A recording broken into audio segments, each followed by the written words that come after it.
میں سر زیادہ پریشان کسی کو نہیں کروں گا، چند جذبات اور چند الفاظ جو تحریک استحقاق ہمارے پارٹی کے چند لوگوں نے، جس میں بھی شامل ہوں، پیش کی، اس کے حوالے سے یہاں بات کروں گا۔ اس دن موقع نہیں ملا اور میں سمجھتا ہوں کہ یہ ضروری ہے، کیونکہ آج جب میں اجلاس میں آیا اور اس سے پہلے اور کل بھی جب چند لوگوں سے میری ملاقات ہوئی اور عام عوام سے انٹریکشن کے دوران میں نے یہ محسوس کیا کہ ہمارے واویلے کے باوجود لوگ سمجھ نہیں سکے ابھی تک کہ کون سا گناہ سرزد ہو گیا ہے اس پارلیمنٹ کے اندر اور کس نے وہ گناہ سرزد کیا ہے۔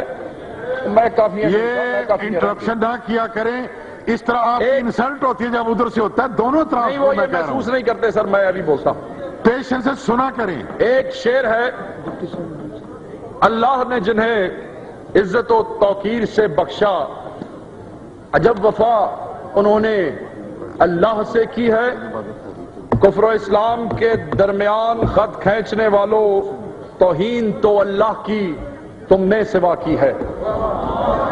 میں یہ ذکر اس طرح ضروری سمجھتا ہوں کہ یہ لوگ جنہوں نے الیکشن کے دوران اللہ کی زمین پر اللہ کے بندوں کے لیے، اللہ کے نظام کو نافذ کرنے کے لیے نعرے لگائے، تحریکیں چلائیں، جلسے کیے، جلوس کیے، آج انہوں نے اس ملک کے قانون ساز ادارے میں ہم تمام قانون بنانے والوں کے سامنے اللہ تعالیٰ کے نام کو پھاڑ کے، چاک کر کے، یہاں پھینک کے اس پہ اپنی جماعت کا رقص کیا ہے۔ انہوں نے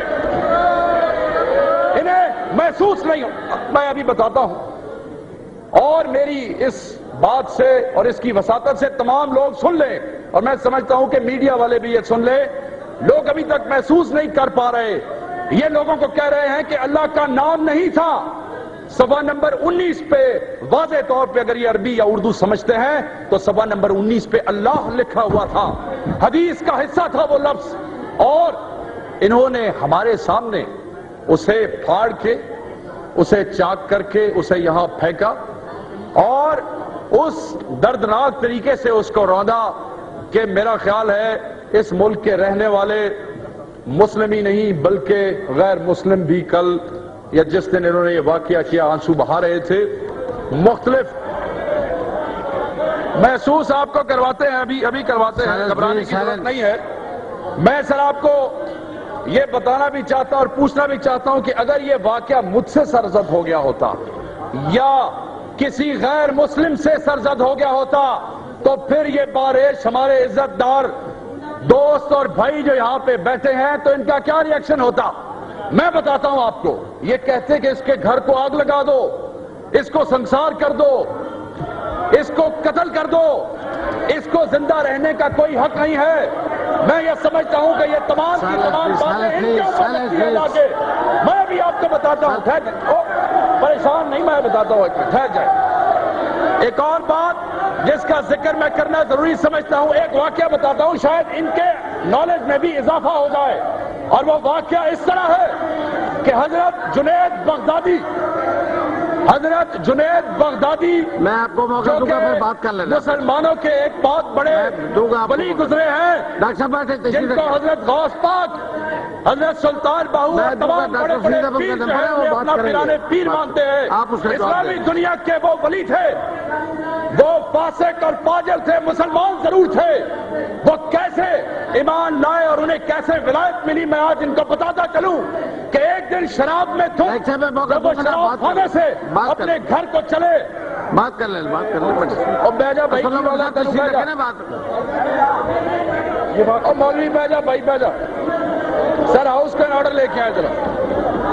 میں آپ کو یہ بتانا چاہتا ہوں کہ جب وہ نشے میں دھت شراب کھانے سے اپنے گھر رات کو لے کے جا رہے تھے تو انہیں اس گلی کے اندر ایک نالی میں خدا کا نام کسی چیز پہ لکھا ہوا نظر آیا، انہوں نے اس کو اٹھایا، اس کو اپنے گھر لے گئے، گندگی صاف کی، اس کو دھویا، نماز پڑھی، خدا سے دعا کی کہ مجھے ایمان دے، خدا سے معافی کی درخواست کی، اور اللہ تعالیٰ کی شان دیکھیے کہ اللہ تعالیٰ نے ایسے فاسق فاجر اور شرابی کو ولایت عطا کر دی صرف اللہ کے نام کی عزت اور تکریم کی خاطر. اور یہ وہ لوگ ہیں جنہوں نے آج ہمارے سامنے اپنے آپ کو مسلمان کرتے ہوئے اسلام کے بنیادی جو ہمارا بلیف ہے اس کو ہی پھاڑ کے پھینک دیا ہے, اور پھر جا کے لوگوں کے سامنے ڈرامہ کرتے ہیں کہ ہم اسلام کے چوکیدار ہیں. یہ اسلام کے چوکیدار نہیں ہے, یہ اسلام کو بیچنے والے ہیں.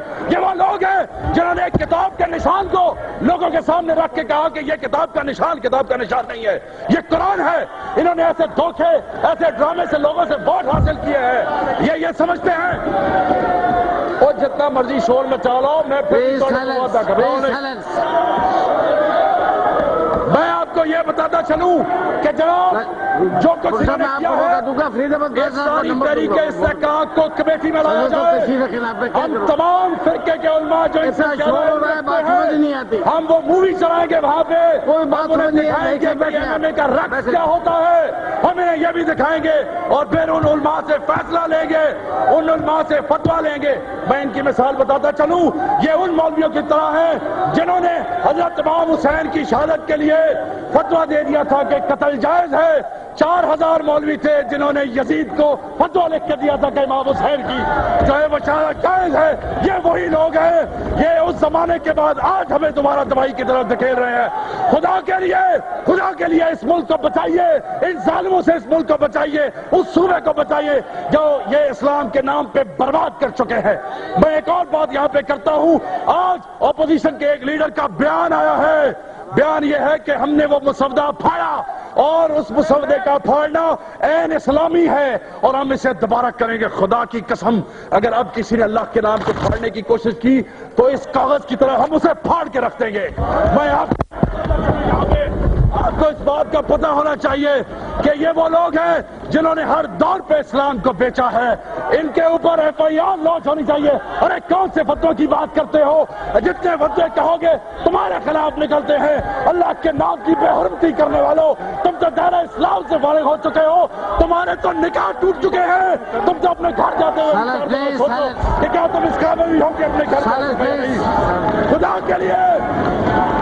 خدا کے لیے مجھے اور میرے اس ملک کو, خدا کے لیے میرے اور اس پیارے ملک کو کسی مولوی نے نہیں بنایا, جو میرے اور آپ جیسے شریف لوگوں نے مل کے بنایا ہے. خدا کے لیے اس ملک کو ان ڈرامے بازوں سے, ان کسائیوں سے, ان لوگوں سے جو اسلام بیچتے ہیں, بات پہ بیچتے ہیں, ان سے چھٹکارا دلایا جائے. انہیں اس اعلان سے ڈسکوالیفائی کر کے بات کرنا ہے, انہیں پیچھے ڈالا جائے. ملک میں اسلام اگر نافذ کرنا ہے تو خدا کے لیے ان لوگوں سے جان چھڑا لو, یہ ملک تباہ ہو جائے گا, ورنہ اسلام کا کچھ نہیں رہے گا. اور لوگ ہمیں اسی طرح دہشت گرد, فنڈامنٹلسٹ اور ایکسٹریمسٹ کہتے رہیں گے. اور جتنا بول لو. یہ حنیف عباسی اور یہ ساتھ کھڑے ہوئے وہ لوگ وہی ہیں جو بھی آ کے مجھے کہتے رہے خدا کی قسم ہم پھاڑنے والوں میں سے نہیں تھے. یہ وہ لوگ ہیں, یہ وہ جماعت ہے جو آپس میں تقسیم ہے. انہیں خود پتہ نہیں ہے کہ انہوں نے کیا کیا ہے. یہ شرمندہ ہے, اسلام کو بیچنے والے ہیں, یہ ظالم ہے. اللہ تعالیٰ انہیں ہدایت دے, اللہ تعالیٰ میرے ملک کو ان سے بچا کے رکھے. اللہ تعالیٰ آپ اور مجھے یہ توفیق دے کہ ہم اپنے قرآن کی اور اللہ کے نام کی حفاظت کے لیے جان بھی قربان کر دیں. بہت بہت شکریہ. ڈاکٹر فرید احمد